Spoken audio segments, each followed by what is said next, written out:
Welcome to Everything About You Matters, a relational clinical social work podcast. My aim with my guests is to discover the myriad ways clinical social workers make sense of the human experience and build toward a more just world, one person, family, and community at a time. I'm your host, Lance Peterson, a licensed independent clinical social worker, LICSW, and social work professor, PhD, in the Morrison Family College of Health, School of Social Work at the University of St. Thomas. According to an article in Front Psychiatry on the National Institutes of Health website, developmental trauma, DT, refers to the complex and pervasive exposure to life-threatening events that occurs through sensitive periods of infant and child development, disrupts interpersonal attachment, compromises an individual's safety and security operations, alters foundational capacities for cognitive, behavioral, and emotional control, and often contributes to the development of complex PTSD in adulthood. These features of DT often make it stubbornly treatment resistant. Our guest today takes us through her journey of learning to treat people presenting with DT. Stephanie Larson, LICSW, is a clinical social worker and psychotherapist. She graduated from the Master of Social Work program at the University of St. Thomas in 2020, where she was also an area of emphasis in aging scholar under the advisory of Dr. Tanya Rand. Her clinical foundation continues to inform her work today, particularly her commitment to supporting individuals, older adults, and their families through complex life events and transitions. Stephanie is the founder and owner of Reflective Roots Psychotherapy and Healing, www.reflectiveroots-therapy.com. She is trained in EMDR and certified in brainspotting. She has focused her brainspotting training in developmental trauma. Her background includes work in home health, hospice, dialysis, and medical social work, and dance education. She also provides supervision to social workers in Minnesota. In her therapy practice, Stephanie specializes in grief, caregiver support, life adjustment, and trauma, areas that can sometimes overlap in complex ways. Her approach is compassionate, collaborative, holistic, and grounded in creating a space where clients feel safe, supported, and empowered to process their experiences and move toward healing, which makes her an excellent candidate for this podcast. In her personal life, Stephanie values meaningful connection with family and friends, time in nature, and creative expression through singing and dancing. Stephanie, welcome today. Thank you. Great to have you on. So interesting to hear all of that, right, about yourself when you've provided it. But thank you. I'm really excited to be here. Yeah, excited to have you. Now, one of the things you and I talked about is how brainspotting is this pretty new approach. I read, and I think you agreed with this assessment at the time we were talking about it, that the evidence with brainspotting is kind of where the evidence was for eye movement desensitization reprocessing therapy maybe about 20 years ago. So, Yeah, that's my interpretation. yeah, so developing, not quite as strong, but what we have is looking good. Yes. And so that's very promising. And on that note, you sent me this wonderful article. It's from the International Journal of Environmental Research and Public Health. It looks like it was published from folks at an Italian university. I didn't get the exact, that is to say, I'm not going to try to pronounce the exact name of this university. Okay, I agree. But they did this wonderful randomized control study. So this is an experimental study comparing eye movement desensitization and reprocessing, which is EMDR, brain spotting, identified as BSP here, and compared those to body scan meditation, which is not so much an intervention as just a way of people being aware of their body and their sensations. Mm-hmm. And then a control group as well.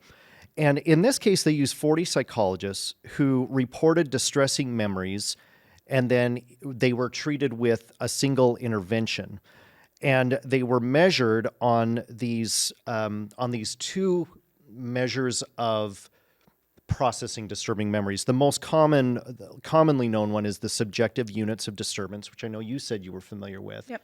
And this is basically you correct me if I'm wrong, it's a rating scale from 1 to 10, with 10 being sort of the highest disturbance, 1 being the lowest disturbance. Actually, 0. And Oh, we can 0 start to at 0. 0 okay. would be we are not experiencing any distress at Gotcha. all, which Okay. is kind of in the world of EMDR brain spotting a goal, right? Sure. Not always possible. There are some distressing memories that we might conceptualize as if we were ever to get to 0, that might be impossible. So without going into the weeds of that. But yes, 10 the most distressing, 0 not at all. Okay. And then somewhat newer measure, memory telling duration. And it looks like it's on a 4-point timeline. I'm sorry, the 4-point timeline is related to the way that they designed the intervention. So they had a baseline, pre-intervention, post-intervention, and follow-up.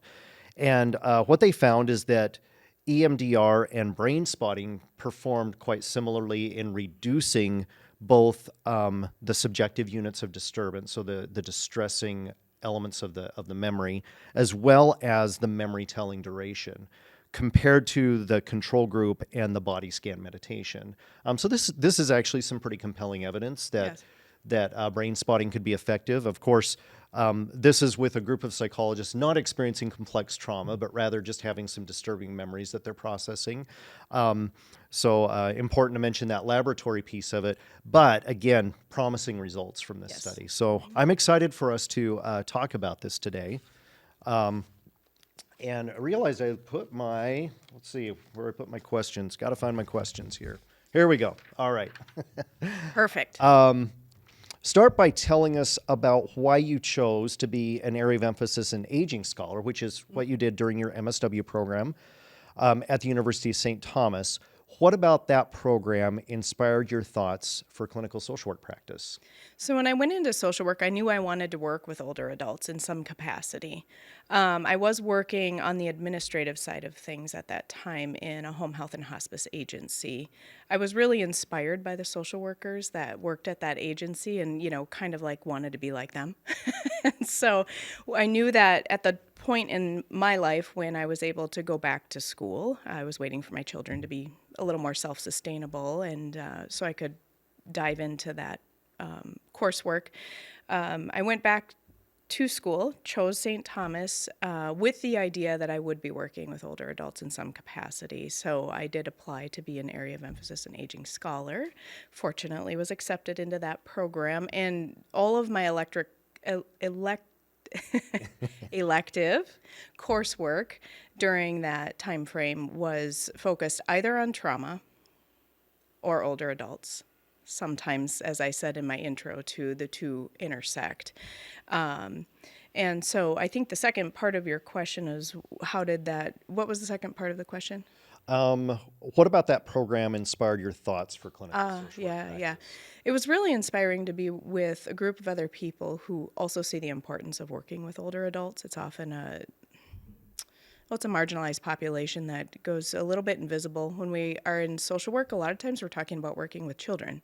And I remember in coursework, people saying, why are we always talking about children? And I think it's because they're our future. That's how we see it as a collective culture. But it was just really nice to be in this group of like-minded social workers who see the importance of working with older adults, who see the value in older adults, the value they have in our culture, in our family systems, and the importance of creating and structuring networks that continue to support older adults through the end of their life. Yeah, well, and we know that that's really a growing area of social work practice is with older adults, and if I'm not mistaken, we're really not meeting the need of that. It's harder to find social workers interested in working with older adults. True, and I don't know the statistics, but it seems to me that it's becoming more and more challenging to get into the field of social work just by means of supporting your education to do that, supporting continued education outside of the formal education, and it's known sometimes as the silver tsunami, right? The older adult population, the baby boomers, are now coming into the age where they're requiring more support, more assistance, more caregiving. And so the demand is going up while the resource is either maintaining or reducing. So Yeah, well, and the baby boomers represent, I mean, typically when we're talking baby boomers, I realize the dates often shift when we talk about them, but but it's I remember thinking that my oldest brother is sort of the tail end of the baby boomers, which he was born in 1964. And so when you think about that, we've still got a lot of baby boomers coming into Yes. areas where we will need to, Yeah. address things in social work practice with them, Absolutely. older adult issues. So, okay. In what setting did you start your social work practice? Well, I kind of like to joke that I started as a candy striper in 5th grade, volunteering. I loved doing that job. So I would say socially, that was my first social work job, informal. As I was in the MSW program, I was a regular standing MSW student. So my undergraduate is actually in business and dance education. So I was working as a hospice volunteer coordinator at the time, which is maybe the closest work to social work in hospice without having a social work license. After that, though, formally, after graduation, once I was licensed, I went into dialysis for a while. And I've done therapy and a whole lot of other things. I think some of your other questions, I don't want to be too redundant, but Sure. the work life cycle, as we might say. I would say my first formal job as a social worker was in dialysis. Okay. Maybe you got to this already, but could you tell us about your work as an LGSW that led to you becoming an LICSW? Yes. So I would say that started, again, not as a licensed social worker, but my foundation clinical internship was in medical social work in a rural hospital. I'm from Western Wisconsin, and so by means of proximity to the Twin Cities metro, that's considered rural.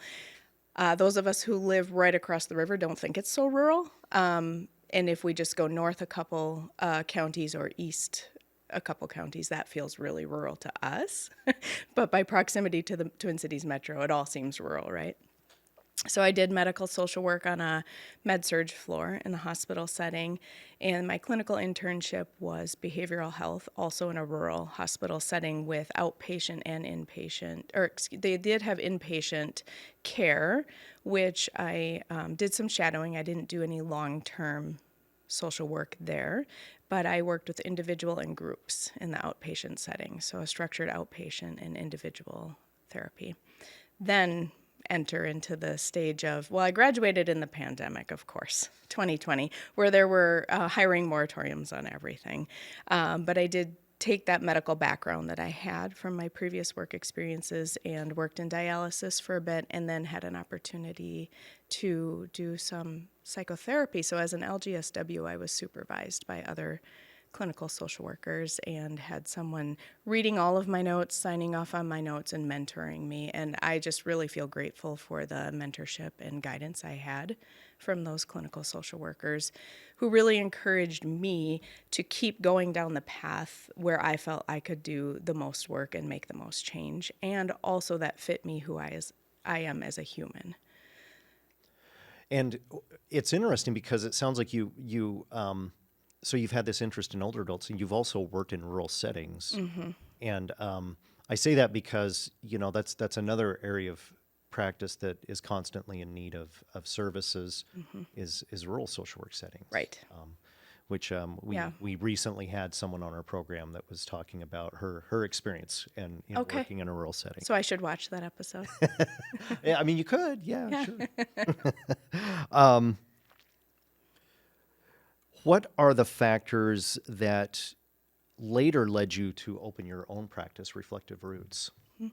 So I kind of fast-tracked, I would say, my pathway to independent licensure, as well as opening a private practice, maybe because I was a little bit more into my midlife after I graduated, that I felt more confident to do that. But the biggest motivation behind that was autonomy and burnout prevention. So with my interest in working with trauma, I quickly became known as maybe the expert in trauma, or the primary trauma referral source in the clinics I was working at. But with the systems and the productivity model that sometimes we get tied to, I was quickly experiencing burnout. And I also had this other background degree in business, right? So I was just like, I need to do what I need to do for me so I can continue to serve my clients in a way that I want to serve them.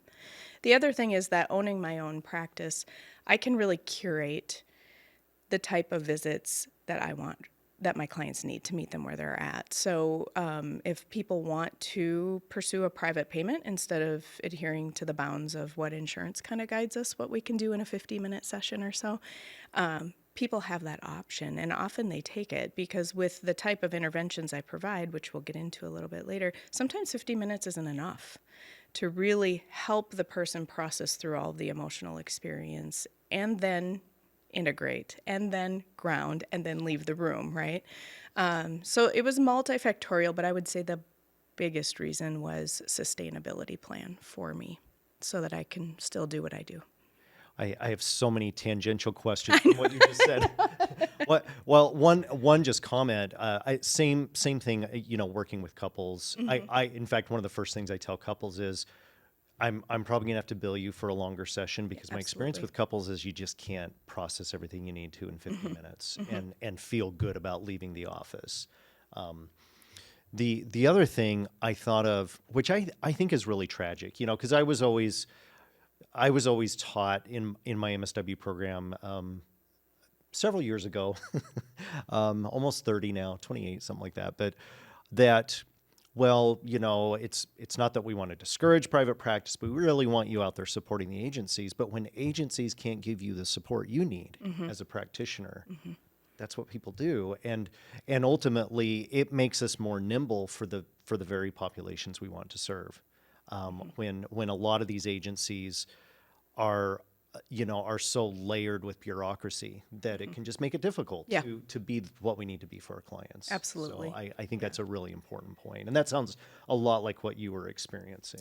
Yeah. And, my most recent experience in a group practice was at a nonprofit in St. Paul. And I would say that is where I was the most supported in the work that I do. I have a lot of gratitude for that experience. Actually, I left that only because of a contract change.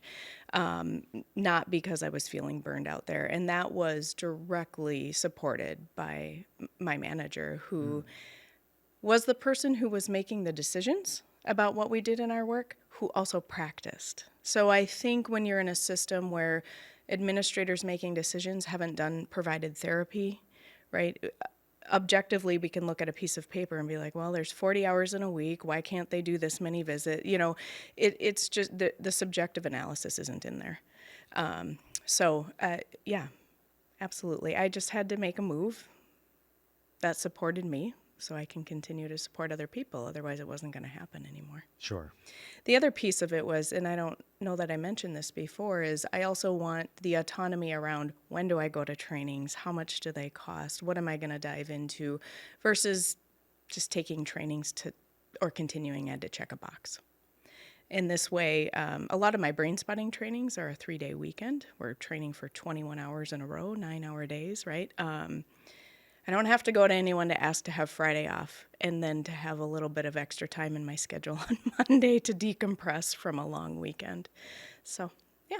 Well, to put that in perspective, I mean, that, and you're certified in brain spotting, as right. I recall. Mm-hmm. So, and then to hear that you do these 3-day retreats to learn about brain spotting, I mean, mm-hmm. it really gives you a lot of credibility as a clinician to have that, that kind of training for the practice that you do. Mm-hmm. Yeah, and part of both EMDR and brain spotting training is not only do you go sit in classroom and learn from the experts, there's an experiential every time. So you watch a dyad or watch a demo. You are the clinician for a dyad, and you are the client for a dyad. And you're working on real life stuff. You're not bringing hypotheticals to the situation. So you're getting your own healing, and I can tell you at the end of a weekend, you're done. I'm sure. You're pretty drained. 3 days training, 3 days sleep, maybe. No, I'm I wish. I haven't been able to figure that one out yet. Yeah, probably not. That's a business model problem. That's fair.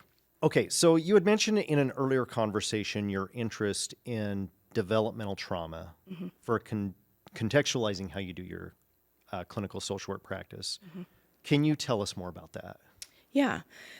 I've just found over and over that the constructs we know as therapists, as clinical social workers, and even in lay public around trauma are often attached to PTSD, post-traumatic stress disorder. PTSD, from my knowledge base, got its exposure really primarily to wartime issues. There was a lot of research done by the VA on Vietnam veterans. There was research on Holocaust survivors. And then there's the sexual abuse realm that seems to have a lot of exposure in our world. Or not exposure, I shouldn't say that. That's not the right terminology. They seem to be more blatant examples of trauma. Developmental trauma, however, is more discrete, and we're just learning so much about it right now. But it really, the simplest way I could put it is it's a rupture to the caregiver cared for relationship. And with developmental trauma, it's when that rupture happens over and over and over again. It can look like neglect. It can look like emotional abuse. It can look like many things that we, I think, as a culture don't really identify as trauma. And it occurs at the time when our nervous system is developing, when our young nervous systems are going to that caregiver figure for soothing, for direction, for security. And when we don't have the opportunity to do that, developmental trauma is what happens. I could go on and on about it. But I will tell you, especially in the world of the work that I do with caregivers, when often, not always, caregiver role can look like many things. It can look like an adult caring for a disabled child. It can look like many things. But a lot of the caregiver work I do is now the child becoming the caregiver of their parent. Mm-hmm. And if there were these attachment ruptures or fractures, or if there were developmental trauma instances in that person's childhood, it's going to show up when we now become the caregiver for that person. That is one of the most common ways that I'm seeing it. And so really taking a deep dive into understanding that better has helped me show up in a different way for my clients and help provide them psychoeducation as well as the tools and the processing for them to make a little bit of sense and to integrate this so that they can still be a caregiver for usually their parent. It's not always their parent. It's interesting. Even as you were talking about this, I had a client from a number of years ago come to mind where that was clearly what had happened. And in part, I got a window into it when this client would tell me about their interactions with their caregiver now at this stage of their life, and realizing, things that looked really normative to me in terms of sort of some conflict they were having would just really drive this person over the edge. And the more I think about that, as you describe developmental trauma, and I knew it, but I didn't necessarily have the language to talk about it the way you just mentioned it, which I think can be really helpful as we consider to conceptualize this for the folks that we work with that might experience this. Yeah, and this language in the world of psychology is fairly new. We're just kind of learning how to express it. And if you really talk about developmental trauma in its youngest forms, it can happen in utero. And then think about trying to articulate that when we don't even have language skills yet.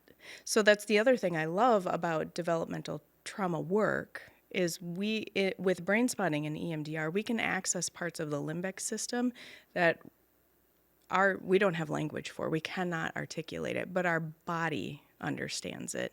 And so it's tons of nervous system work and right in the limbic system. We'll get to that maybe a little bit later with a brief demo between you and I. And to think, our adult self operates typically differently, not always, but differently than our younger self. But I can tell you that younger nervous system, if not fully integrated or healed, will show up in this caregiver dynamic later in life.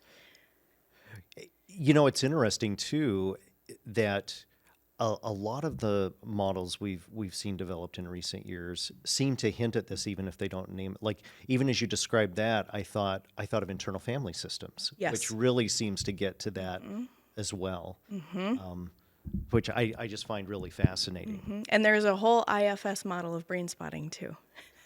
So, Oh, wow. which I have not taken that training.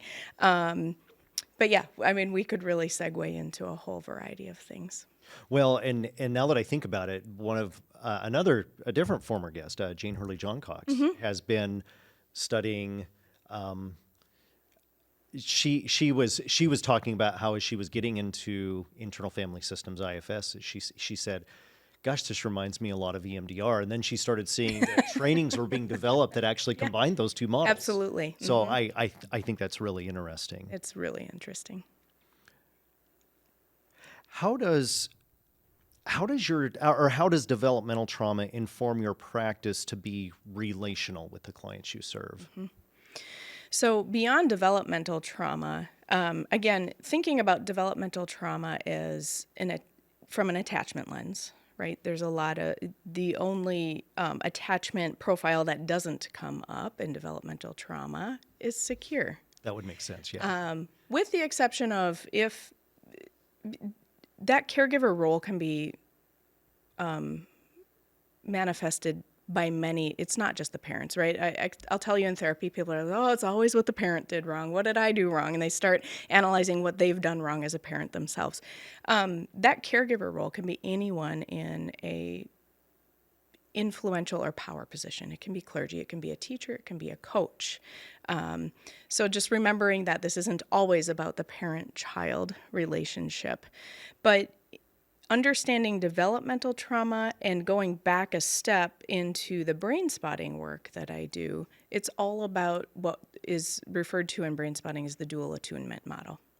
So it's a little bit of keeping one foot in the now and one foot in the processing of what's going on physiologically and neurologically for the client.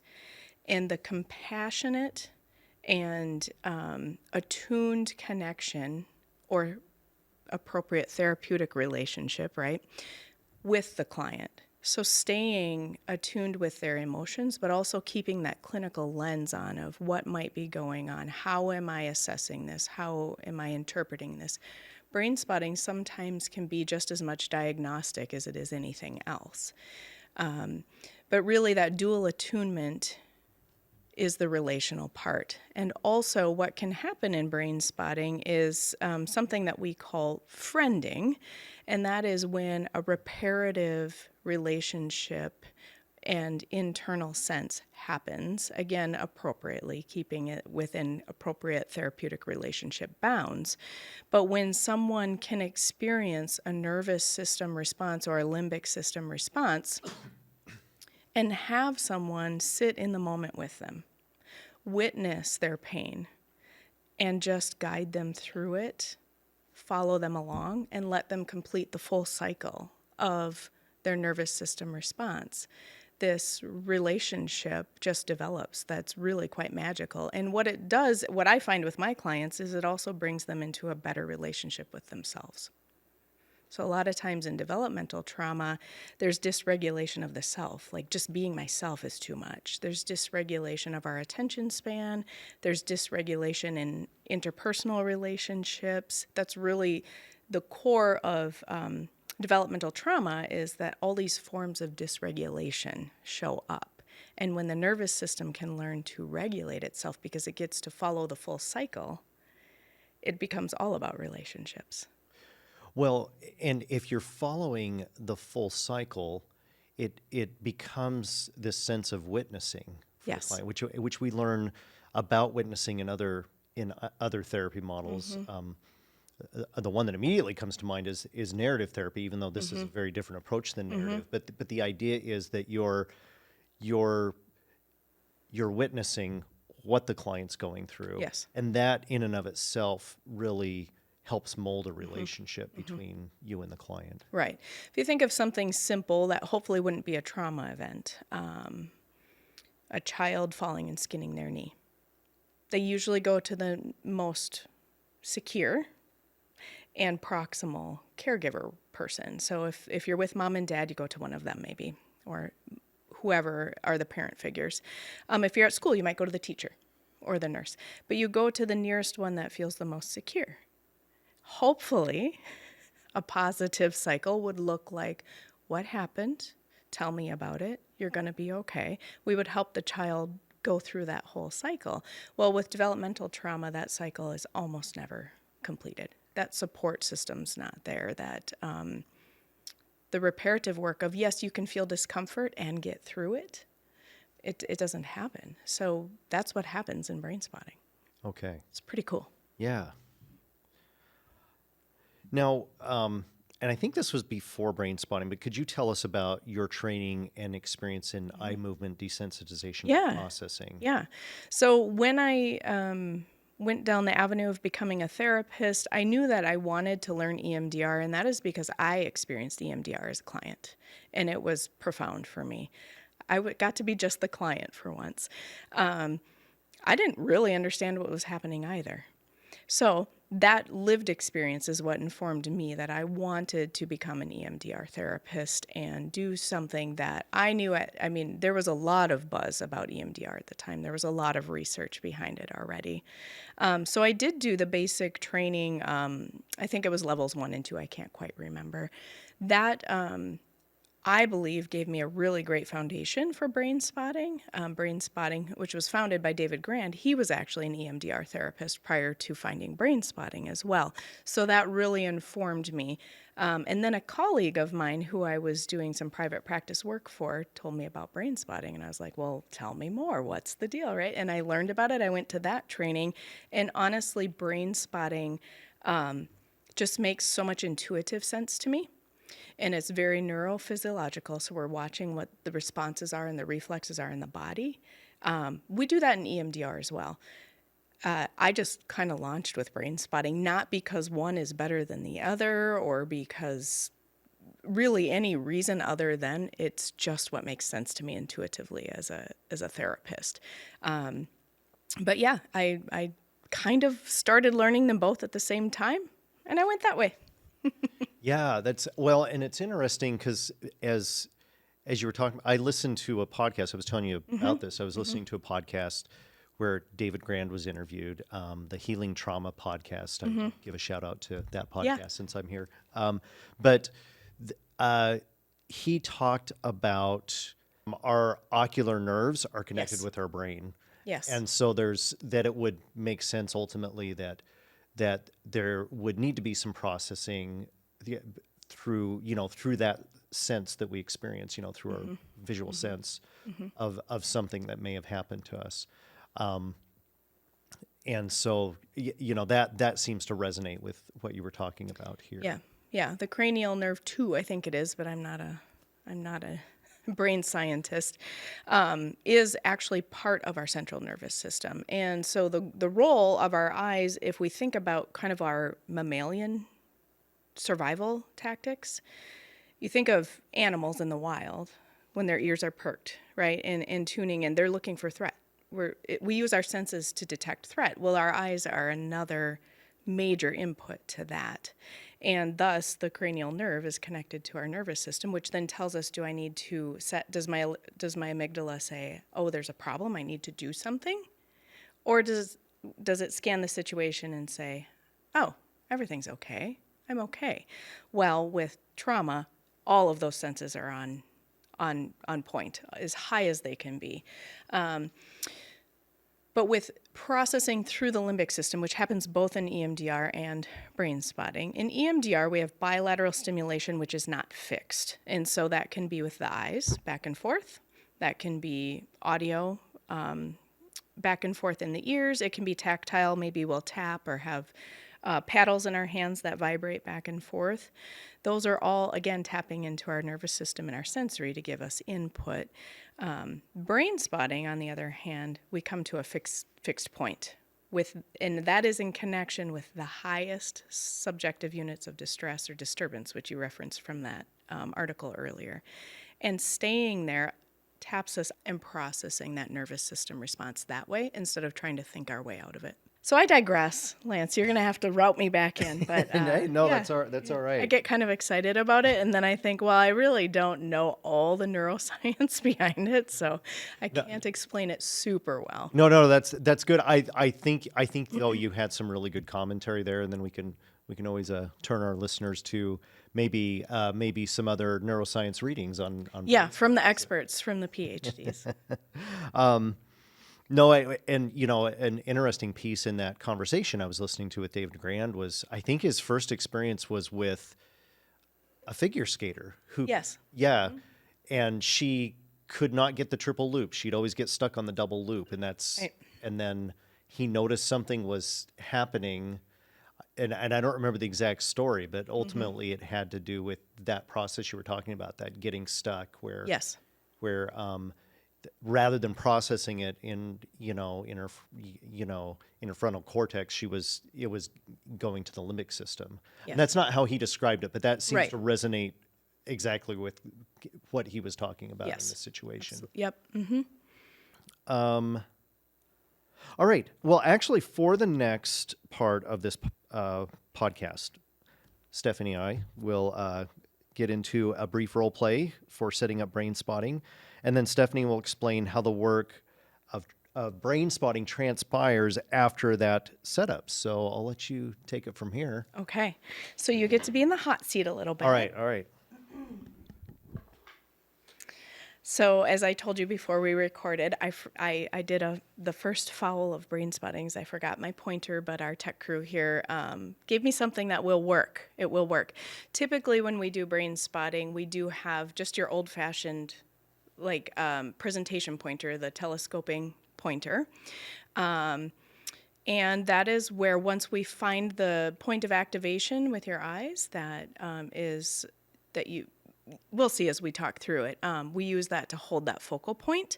Now, there are hundreds of different setups for brain spotting, so I'm just going to demo what is called an inside window. It's one of the basic skills of brain spotting.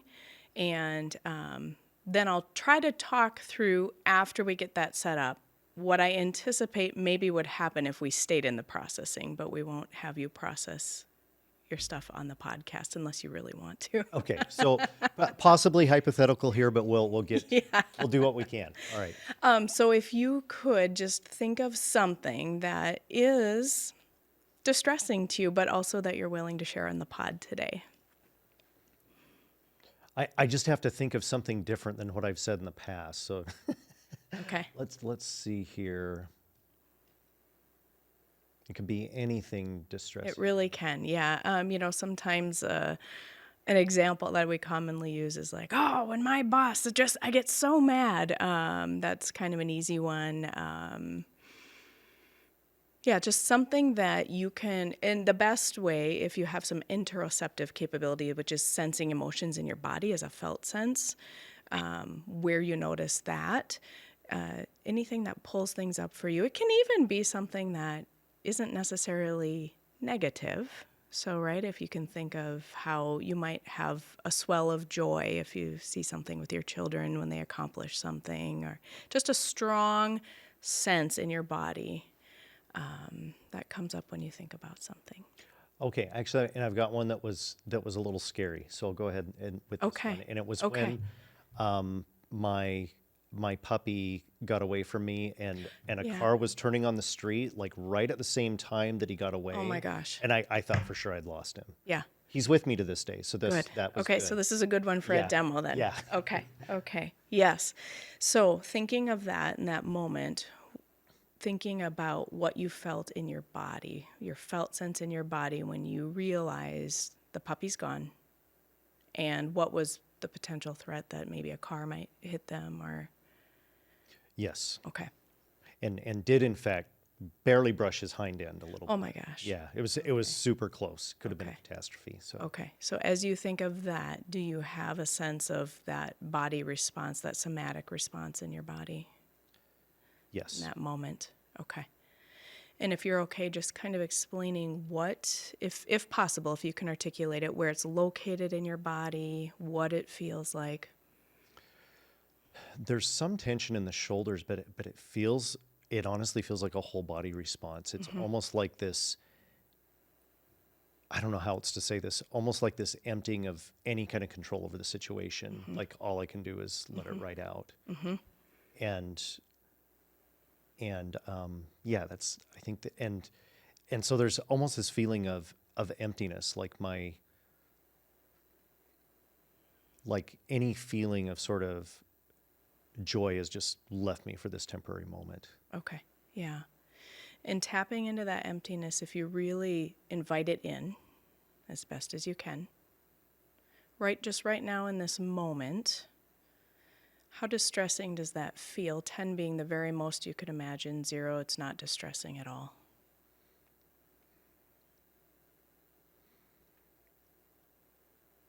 I would probably give it a 6. Yeah. Okay. And it'd probably be higher. I just happen to know that it's it's done. Yes. I would probably Yes. give it a 6 now, and it would have been much higher in the Okay. moment when it was happening. Yeah. So noticing that level of distress as a 6, that sense of emptiness in your body, that anything that was in your control was gone in that moment. And is the tension still in your shoulders too? Or is it all over? I don't feel the tension as much. I almost feel this sense of that lack. I'm sort of letting that lack of control just sort of take me over. Like I can't do anything about this. Okay. Yeah. So noticing that entire taking over. This is absolutely out of my control. I'm going to put up this pointer, and I'm going to put it in a couple of spots across your field of vision. And if you can let me know which of those you feel the most connected with that lack of control, that total taking over in your body. Okay? Okay. So, and you can just keep your chin right where it is, looking over here, noticing that lack of control taking over your whole body. Or here in the middle more.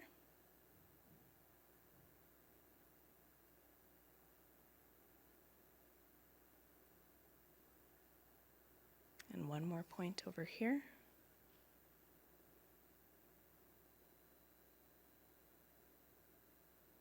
Which one do you feel the most connected with that sense of no control taking over your whole body?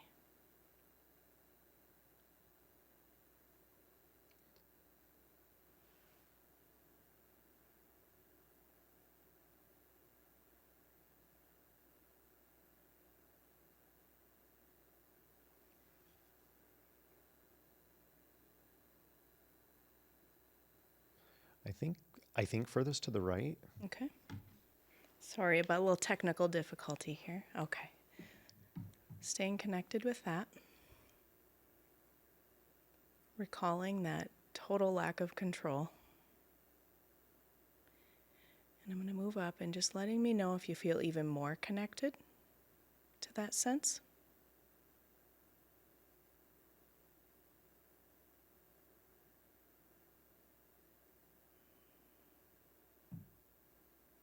And we're going to move down a little.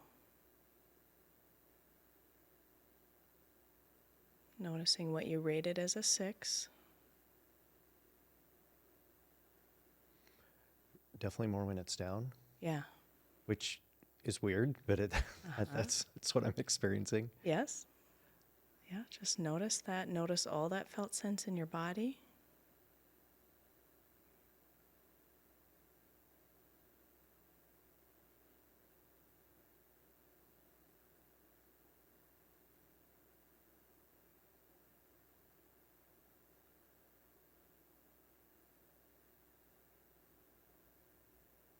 And I will cut you off there if that's okay. Yeah.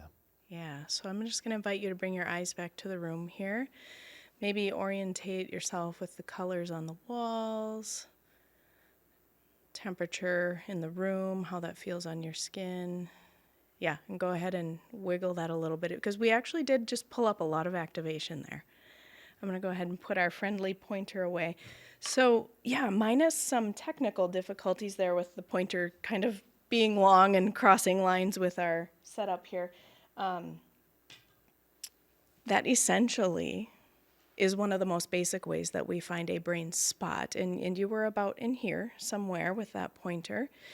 What you would do then is just stay focused right on that pointer, and mindfully process is what that's called. And that is where this is the hardest part for me in brain spotting work is I stop talking. Okay.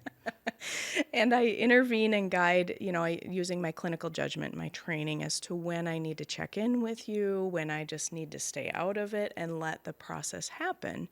And what would happen, hopefully, is that your body would get the chance to process that felt sense and run through a full nervous system cycle.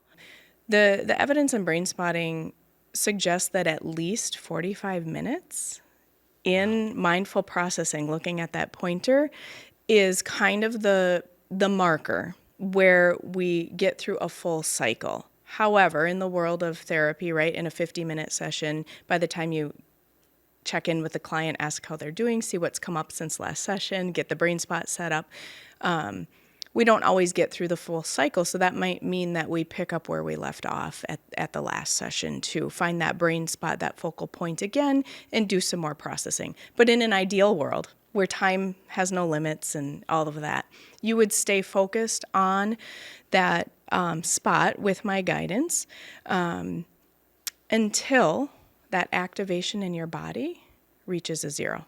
In the world of brain spotting, we call it squeeze lemon zero. So even if the thoughts start to stray to other things, the body starts to pull in other experiences, we're going to bring it right back to where you started, which for you was this sense of the language, we call it near language in brain spotting. You were using the words emptiness, lack of any control, and where you were feeling that in your body. I would just keep bringing you back to that. Now notice that in your body. Notice that.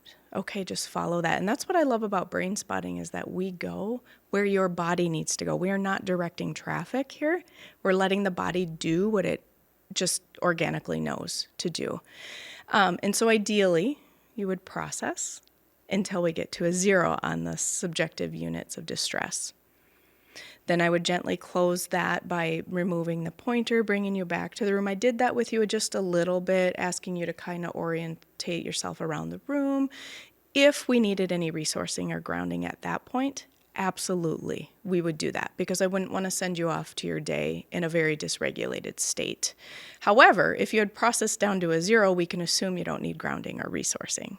So every brain spotting experience is unique to the person's nervous system, to the context of their day, their life, everything that's going on, how much time we had.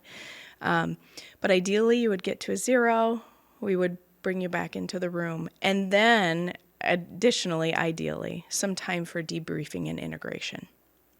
So I might ask you, what was your experience? Is there anything that you feel is really important to discuss with me today?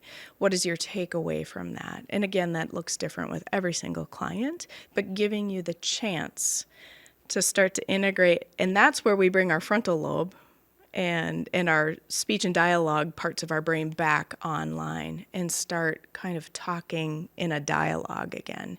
Some people, however, don't want to talk about any of it. It's actually what's really lovely about brain spotting is you don't have to tell your narrative. You don't have to tell the story. We're just going to work with that felt sense in the body. So, yeah, I don't know if that kind of summarized or give you an idea of hypothetically how that might have gone for you or any other questions out of that explanation. No, I think that's great. I think this is a nice window into sort of at least the beginnings of brain spotting and a little bit into the work that might be ongoing depending on what happens. So, no, I think that's great. Okay. All right. Again, thanks for being the demo. Yeah. Yeah. Glad to do it. Now with complex trauma, developmental trauma, PTSD, right? It's not always a one and done thing. Sure. And you identified too that because you know the outcome of this, your perspective's a little different. But I'm curious if you just have any questions of what that was like for you. And you even seemed a little surprised, like, wait, that is weird right here. There's a higher activation. So yeah, what are your questions? What are your thoughts about that? Is there any suggestion that when brain spotting happens that it might be in the proximity or is in sort of in the proximity of where that person's field of vision was when? Oh, I don't know about that. That was just kind of interesting to me because and I don't know if I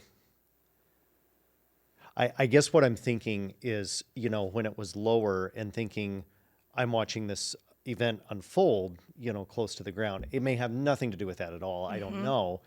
But and plus I couldn't actually see all of it unfold either.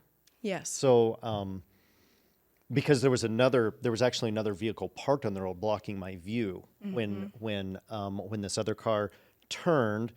And so that was the reason this was like the perfect storm, is my puppy Toby ran right in front of that vehicle that was parked. So that person turning Couldn't. missed that whole spot of Yeah. him running during, where that parked car's at. Yes. And I thank God to this day that person reacted so quickly, because there's no way. I thought for sure Toby was dead when it happened.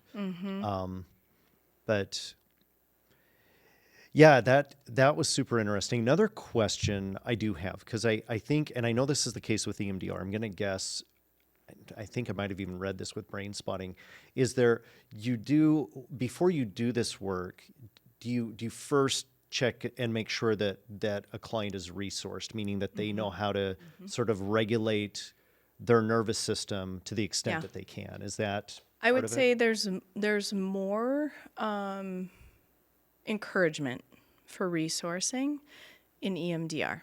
Oh, okay. There's some school of thought, which I actually agree with it, and I see the power of resourcing. So it's a both and. There's a school of thought of that we can kind of fragilize what we call our window of tolerance. We have a window of tolerance in the world of trauma, which is, first of all, what we can just put up with on a day-to-day, and how much of distress we can tolerate in our processing when it comes to unpleasant events, traumatic events. So we don't necessarily want to fragilize things so much that all we do is resource, because the whole idea behind brain spotting is that your nervous system has already met the top threshold of discomfort when the event happened, and you're Okay. still here. And you're still, right. That's what I love about brain spotting, is I tell people, you've already experienced this. We're going to finish the loop. That's what we're doing in brain spotting, is finishing the loop. That's not to say that we never resource. There's actually a resource setup when the distress, when the distress is so high or so unapproachable, right? We enter from a resourced angle. In brain spotting, however, the resource is in the body, and it's within the activation. It's within the distress. Well, what's interesting about that is I'm remembering now, having done some reading about internal family systems, that's actually another model. In fact, they actually they go even a step further and kind of speak out against resourcing, because what they say is you're showing the client that you're afraid of this part of themselves, Exactly. or that they should be afraid of it, and they Right. shouldn't be. Right. It's just a normal part of their of who they are. So I guess more to put that out there to say that there are different models suggesting the importance or lack of importance of resourcing.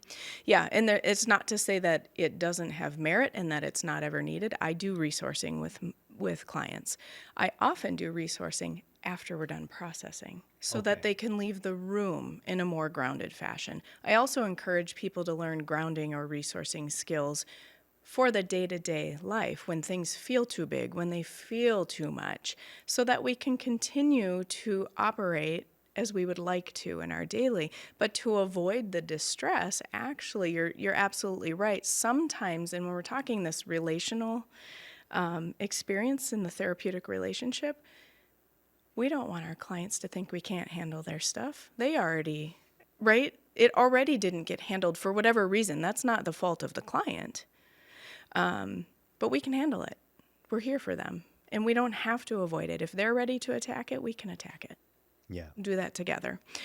So I hope I answered your question, but resourcing, sure, in EMDR is probably more common. There's a time and a place for it. It's a very useful tool. I don't think that we need to resource things so much that we can't handle the distress, or that we don't approach the distress. Okay. Yeah. And now that we've done that part, thank you very much for that Yeah. demonstration. Thank you for being the model. Yeah, absolutely. Absolutely. Can you, I guess maybe this would just be in the show notes, but anything you want to say right now about resources to learn more about brain spotting? Yeah. Dave, I gave you a list of books.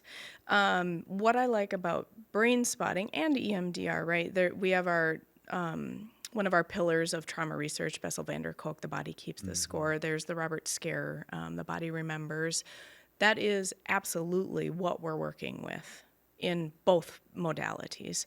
So I would say if you're interested in learning about brain spotting basics or the umbrella brain spotting, read David Grant's book. There's the brain spotting website, which I've provided for you. And there are so many exciting and new, I gave you a variety of resources. I don't even know if we'll use them all in the show notes. Schools of thought around trauma and somatic body work and from a therapy lens.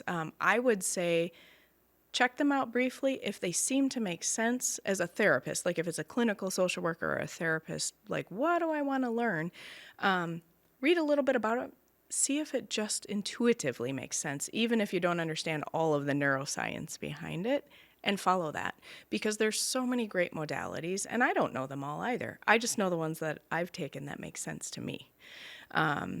So yeah, brainspotting.com is a great website. I think I gave the website for DTTI.co, Developmental Trauma Training Institute. Okay. That was founded by Steve Sawyer. He's one of the people I've trained with on the developmental trauma model.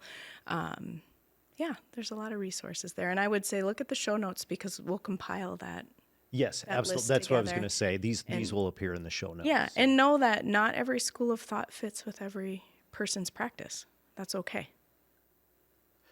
I would say too, with you having done this role play demonstration, and now I know a little bit about brain spotting. I wouldn't dare even go and try this right now. And my guess is you might suggest some training before you just try to head out and do some brain spotting. Absolutely, yes. Do not hop into brain spotting with folks unless you've done some training. But you can start practicing. In fact, they encourage it after the brain spotting goes in levels. So brain spotting 1 would be the first level. It's a weekend training, a Friday, Saturday, Sunday. They encourage you to get out there and start practicing it right away. Okay, that's good to know. Yeah.